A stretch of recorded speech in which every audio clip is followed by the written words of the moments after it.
Hey guys, Rusty here. With patch 9.1, Mythic Aggramar and Mythic Argus are finally soloable with the proper amount of gear. Keywords being with the proper amount of gear. We're going to touch on that in a second. This is of course to farm the Shackled Ur'zul Mount, which is a rare drop chance from Mythic Argus. Now I am just going to focus on the last two bosses for now, so this is mainly for the people that have the raid skip, or if you somehow manage to clear all the other bosses up to Mythic Aggramar, there you go. I am working on a full solo guide though for Mythic and Taurus, but I figured I'd get this out first for those of you with the raid skip. So, that being said, let's get right into the guide. So before we actually get into how you solo the bosses, we do need to talk about gear and also the Heart of Azeroth. We'll of course leave chapters in the video if you guys would rather skip ahead to Mythic Aggramar and the Mythic Argus solo. Now, I did this around 229 item level in patch 9.1, with only 2 of the DPS domination sockets. I don't have the bonuses yet. Most of the DPS, though, is going to come from the Heart of Azeroth, guys. Again, 229 item level with the Heart of Azeroth equipped. Even if you didn't play BFA and don't have it, if you really want to, if your focus is on soloing these Legion raids, especially Mythic and Taurus, I think it is absolutely worth it to do your best to go back and try and get some of these essences and the Heart of Azeroth. Now, the ones I used, the key one that I used is the major ability for Blood of the Enemy. The extra crit chance for Mythic Aggramar and crit damage is really, really good for the amount of burst required for him. Obviously, more on that when we get to Mythic Aggramar. The minors are really up to you. I use Condensed Life Force, Unbound Force, and Memory of the Lucid Dream. I just recommend picking ones that are percent-based rather than just number-based. So, for example, Crucible of Flame passive is not very good. Memory of the Lucid Dream, though, has a 50% chance to refund some of your resources, so that's pretty good. You get the point. Again, guys, I do think it is worth it to try. If you're really a solo person and want to solo these Legion raids, I think it is worth it to go back and get these essences. Wildhead does still have their guides up on how to get all these essences. I'm not going to put that in this video, because then the video would probably end up being like 40 minutes long. That's a topic for another video if you guys are interested. Check out Wildhead, get the essences. The Heart of Azeroth, guys, is a big, big DPS boost. So one more thing to go over, and that's simply where the raid is located and how to actually use the raid skip. So head over to the Torn Waste on Argus, and the raid is simply located there. Make sure it's set to Mythic difficulty, and just head on in. Now, you do need to kill the first boss, even if you have the skip unlocked. First boss is really easy, guys. If you can't kill the first boss, I'm telling you right now, turn the guide off. You're not going to be able to kill Mythic Aggramar. You're just not going to be able to do it. First boss is really easy. Now, if you have the skip unlocked, once you kill the first boss, head over to where I am on the map. First boss being the Garathi Worldbreaker, by the way. Worldbreaker. There we go. Words.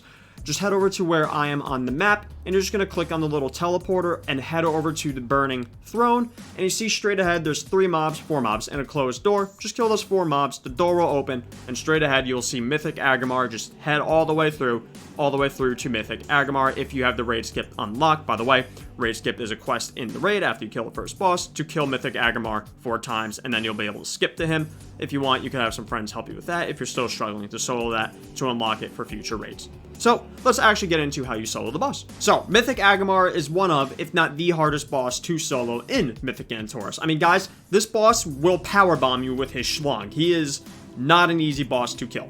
Now, if your class does have a way to survive knockbacks like Warrior Charge, Demon Hunter Glide, you could use the Night Fae ability, the Soul Shape, the Goblin Racial, stuff like that. This will make the fight much easier for you. However, even if you don't have stuff like that, with proper gear, this boss is still soloable. And what makes this boss so hard is his Taishalak technique. This is key for the fight. You do need to know about this.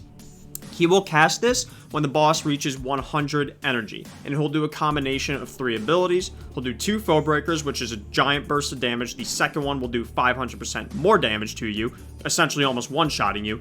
Flame Rend is the knockback. Essentially, it's just a giant knockback. If you don't have a way to survive it, you're just going to get knocked off the platform. More on that in a second. And then he will do a Searing Tempest, which is a giant circle. Run out of it, otherwise you'll take a burst of damage and get disoriented. Now, how do you avoid this if you don't have the if you don't have a way to survive the knockback? You need to DPS the boss quick enough, or this is where the gear comes in. You need to DPS the boss quick enough to where he goes to his intermission phases before he casts the Taishalak techniques. He goes into his intermission phases at 80% health, 40% health, and then obviously you need to kill him. Now, if your class does have a way to survive a knockback, this is where it comes in.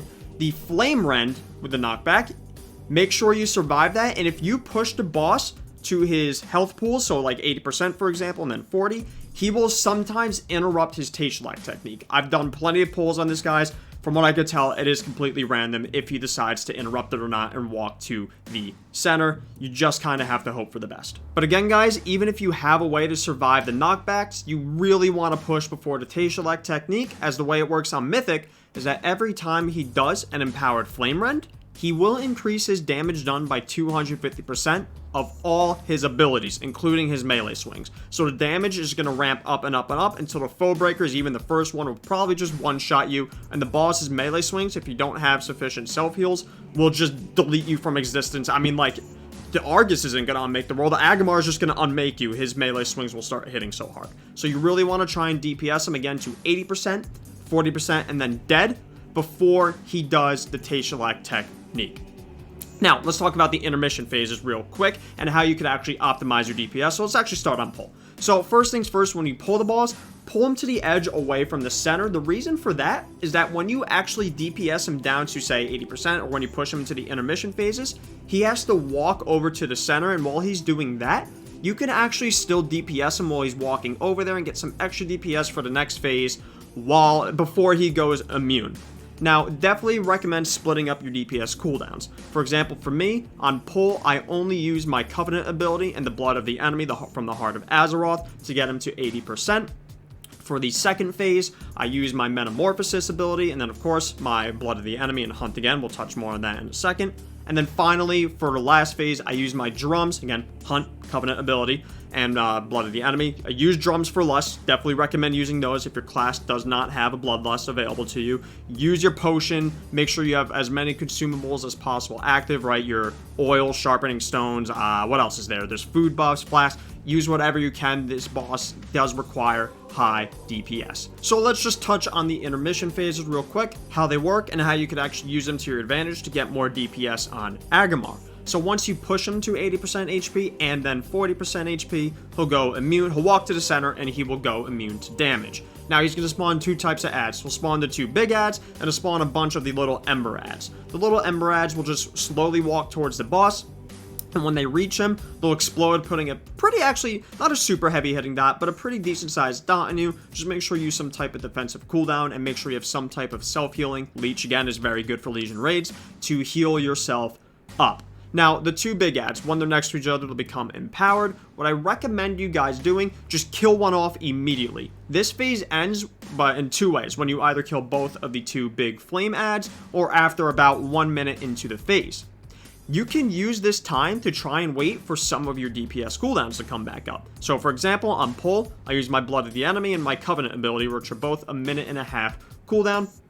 So what I did for this phase was, I just let the embers reach the boss, I killed one of the big ads, and then I just simply kited the other ad around, trying to avoid as many melee swings as possible, right? No reason not to, and just avoid the swirlies that spawn as well. Those meteors, if they hit you, will knock you back, possibly off the platform. Not as big as Flame Rend though, so it's not the end of the world if you get hit. Just try and avoid them. So again, just for these intermissions, kite as long as possible until the boss comes active. That way you might get some of your DPS cooldowns back up, depending on your class. And as soon as the boss is active again, all damage into the boss, like screw the other ad. Ignore it, cleave it down, it does nothing. Your DPS priority has to be on the boss. So in summary, guys, you need to either push the boss before he does a Tailselect technique if you have no way to survive the knockbacks, or before he does too many Tailselect techniques if your class does have some ways to survive the knockbacks, because even if that's the case, reminder, you will eventually just get one shot by some of the foe breakers once the boss buffs himself too much, and his melee swings will just start decimating you. So, by the way, before I start getting a ton of hate comments and the video gets dislike bombed, reminder, at the start of the video, I told you guys, you need a good amount of gear to do this. You need to be able to push before those Tailselect techniques kill you. You need a good amount of gear and high DPS in order to do this. This is doable in patch 9.1. It will become much, much easier in patch 9.2. I promise you. So if you're struggling now, wait till then, but it is doable in patch 9.1. So, with that being said, congratulations. If you killed Mythic Aggramar, you also killed Mythic Argus. Like, guys, Argus is a joke compared to Aggramar. Like, you got Aggramar schlong that's like, I can't even fit it in the frame. It's like this big, and then you got little baby Argus that's just, it's like this big, this big. Argus is a joke if you manage to kill Aggramar, guys. By the way, to get the Argus, once you kill Aggramar, just talk to Magni, click his dialogue, and you'll be teleported over. There is one little thing you do want to know about for Mythic Argus, though, so let's just get right into him. So, Mythic Argus, one of my favorite bosses of all time, is now a complete joke to solo. Like, the end boss was Mythic Aggramar in terms of soloing. If you killed Aggramar, you'll be able to kill Argus. So, when you pull the boss, definitely save all your DPS cooldowns for the last phase, as it is technically a DPS check, but again, if you have the DPS for Aggramar, you'll be perfectly fine for Argus. So, the first 2 phases, I could spend a lot of time going over each mechanic. Guys, I'm going to summarize this for you. Don't stand in the black stuff on the ground. That's it. There you go. That's the first 2 phases. Just don't stand on the lines on the ground from the sides. I mean, even when you get to phase 2, the boss will super buff you when he does the storm around the center, or just stand in the center of the room when he does the storm around the outside, right? It's just don't stand in the bad stuff. You'll be fine. Now, when you get the boss to 40% HP, we'll do a super awesome and super cool transition, which you've never seen before. It will kill you. It is on purpose.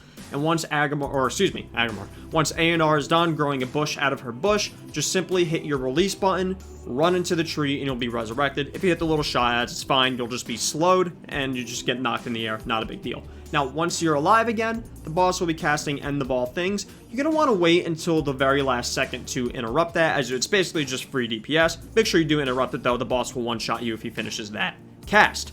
Now, pull him over to the edge, and essentially this is your DPS race, as every time the boss does his cleaving scythe, he'll spawn some orbs. Every single time he does it, though, he'll spawn an extra orb. Eventually, you might get overwhelmed, but that's not for a while. You have plenty of time to kill the boss. Again, if you have the DPS for Aggramar, you'll have the DPS for Argus. Now, the 2 other mechanics you want to know about, first one being the sides. He'll spawn 2 sets of sides. First set will fill up half of the room, second set will fill up the other half. Just stand on the scythe, they'll go out, and then you just want to stand back where the original scythe was, and you'll get hit by the others, and you won't get hit by the others. If you do, though, guys, don't worry about it. The damage is very minimal.